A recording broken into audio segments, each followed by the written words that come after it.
হানিফ সংকেতের জনপ্রিয় ম্যাগাজিন অনুষ্ঠান ইত্যাদিতে প্রথমবারের মতো গান করে ব্যাপক প্রশংসিত হয়েছেন ছোট পর্দার জনপ্রিয় অভিনেত্রী তাসনিয়া ফারিন ও সঙ্গীতশিল্পী তাহসান খান। পেশাদার সঙ্গীতশিল্পী না হয়েও তাহসানের সঙ্গে খুব চমৎকারভাবেই গানটি গেয়েছিলেন ফারিন। এবার ফারিনের সঙ্গে নতুন করে কাজ করার আগ্রহ প্রকাশ করেছেন গায়ক তাহসান খান।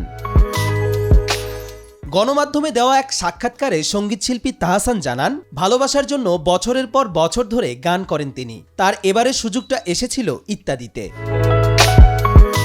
তাহসান বলেন, আমাকে এবং তাসনিয়া ফারিনকে একসঙ্গে গান করার জন্য বলা হয়েছিল এবং কবির বকুল ভাইকে ধন্যবাদ যে তিনি এ সুযোগটি করে দিয়েছিলেন। আমরা ভেবেছি নতুন গান নিয়ে আরও কাজ করব, তবে এখন না। আমাদের যখন মনে হবে গানটা প্রকাশ করার সময় হয়ে গিয়েছে, ঠিক তখন আমরা কাজ করব।